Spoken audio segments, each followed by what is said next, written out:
नमस्कार। आज पुनः हम सामाजिक अनुसंधान की विभिन्न वैज्ञानिक पद्धतियों के अंतर्गत साक्षात्कार विधि यानी इंटरव्यू मेथड को लेकर उपस्थित हुए हैं। पूर्व में हमने चर्चा की थी कि साक्षात्कार किसे कहते हैं। इसको लेकर हमने बात की थी कि दैनिक जीवन में साक्षात्कार सामान्यतः प्रश्नों की एक मौखिक व्यवस्था होती है जिसमें साक्षात दो व्यक्ति या दो से अधिक व्यक्तियों के मध्य उत्तर प्रत्युत्तर के द्वारा संवाद संपन्न किया जाता है। किंतु जब समाजशास्त्रीय दृष्टिकोण से साक्षात्कार को लेकर हमने चर्चा की तो हमने बताया कि यहाँ साक्षात्कार एक उद्देश्यपूर्ण वार्तालाप होता है, एक ऐसा वार्तालाप जिसमें जिस विषय को लेकर अध्ययन किया जा रहा है उसके लिए साक्षात्कारकर्ता अनुसंधान से संबंधित जानकारी प्राप्त करने के लिए विशेष उद्देश्य को लेकर उस अनुसंधान से संबंधित इकाइयों से संपर्क कर उनसे वार्तालाप करता है और फिर जो जानकारी प्राप्त होती है उसे लिपिबद्ध करने का कार्य संपन्न करता है, जिसकी विस्तृत चर्चा हमने पिछले वीडियो में की थी, जिसके अंतर्गत हमने साक्षात्कार की विभिन्न प्रकारों की चर्चा की, उसकी विभिन्न विशेषताओं की चर्चा की।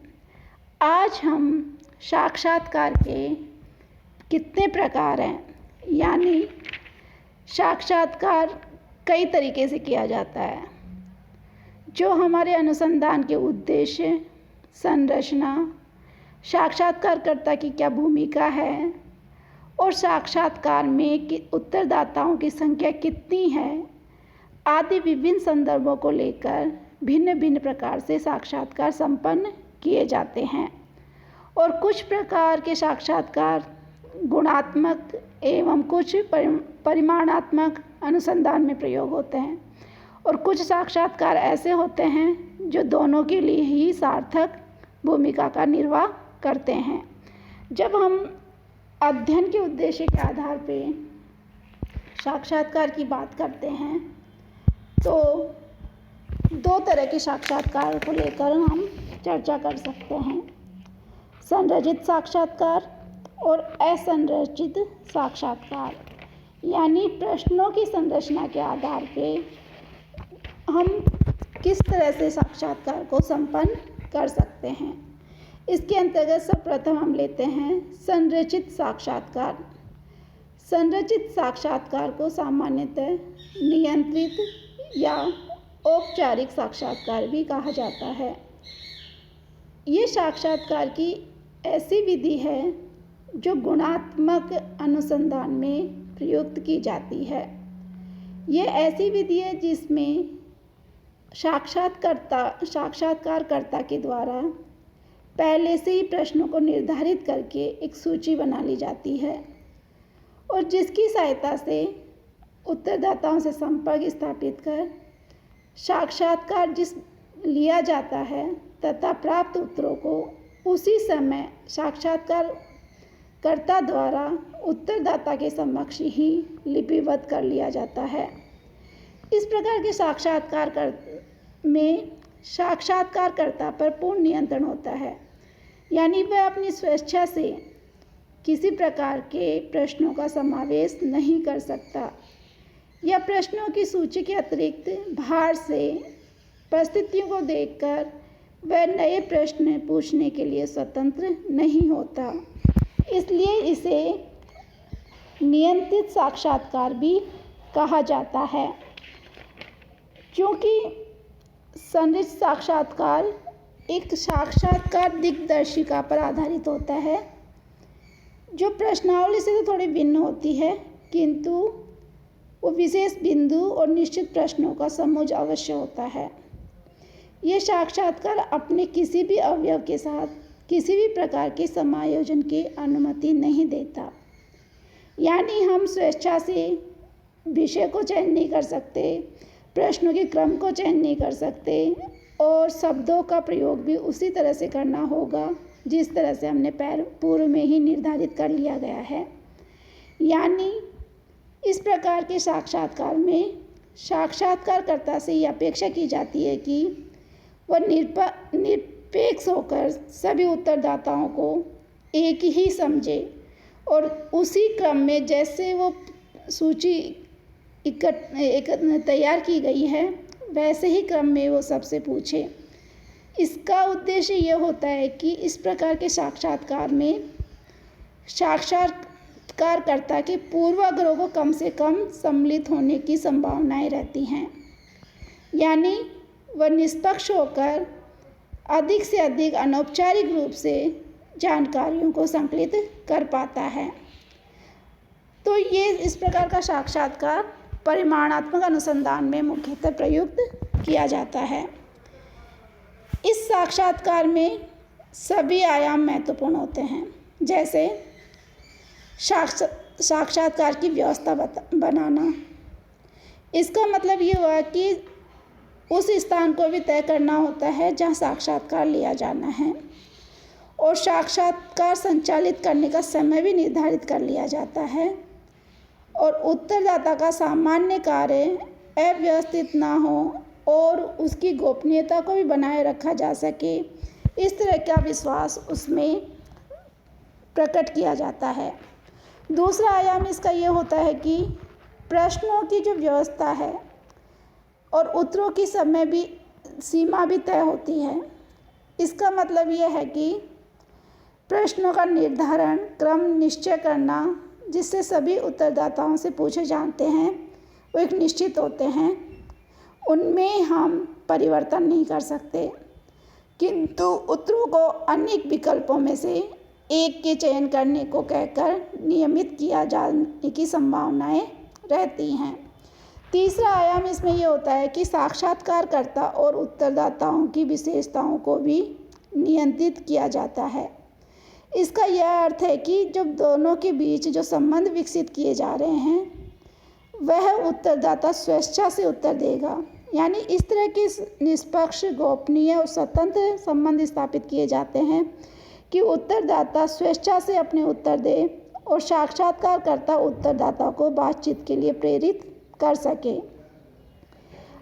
अगला आयाम यह है कि समस्या के पहलुओं के सीमांकन का भी नियमन किया जाता है।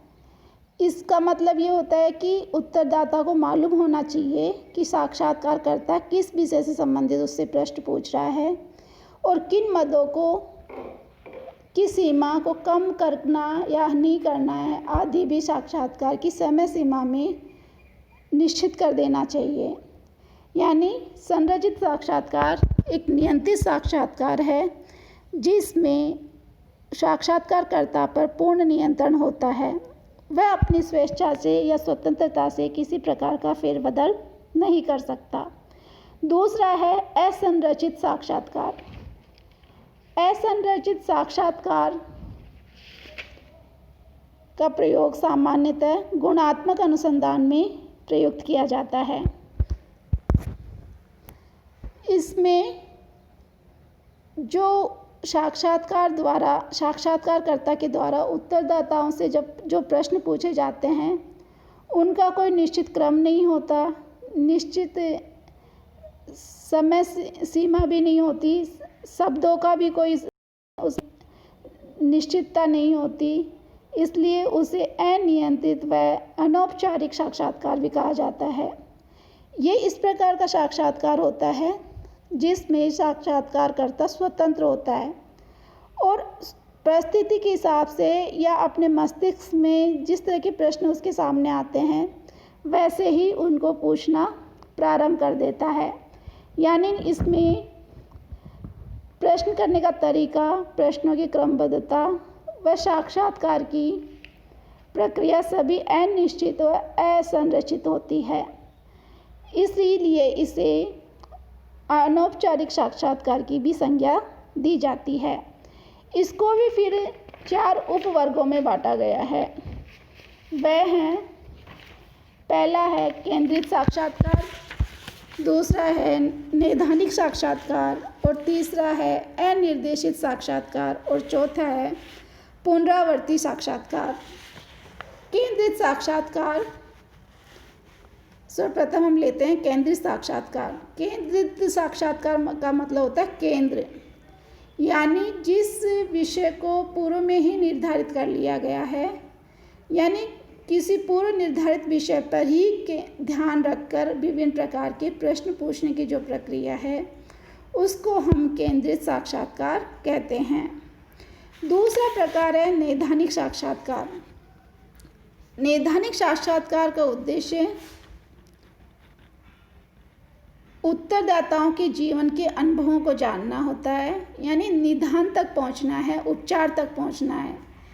एक साक्षात्कार में साक्षात्कारकर्ता इस विषय में सावधान होता है कि अध्ययन से संबंधित पक्ष क्या हैं तथा उत्तरदाता के जीवन से संबंधित किन पक्षों का अध्ययन किया जाना है, यानी जिसके द्वारा हम उस विषय को जान सके जिसका हम अनुसंधान कर रहे हैं। तीसरा प्रकार है अनिर्देशित साक्षात्कार। इसके अंतर्गत अनुसंधान का क्षेत्र एवं विषय वस्तु निश्चित ही पूर्व निर्धारित एवं पूर्व नियोजित होते हैं, यानी ये असंरचित साक्षात्कार का वह प्रकार है जो लगभग संरचित साक्षात्कार का जैसा दिखाई देता है, परंतु साक्षात्कारकर्ता प्रश्नों के क्रम व अन्य को व्यवस्थित करने में स्वतंत्र होता है, जबकि संरचित साक्षात्कार में वह उसमें कहीं भी उसको स्वतंत्रता नहीं होती। वह जैसा सूचीबद्ध करके लाया है वैसे ही उन प्रश्नों को पूछता है, इसीलिए इसे अनिर्देशित साक्षात्कार की संज्ञा दी गई है, यानी परिस्थिति के अनुसार प्रश्नों को बदलकर महत्वपूर्ण जानकारी प्राप्त की जा सकती है। चौथा प्रकार है पुनरावर्ती साक्षात्कार, यानी असंरचित साक्षात्कार का चौथा उप प्रकार है पुनरावर्ती साक्षात्कार।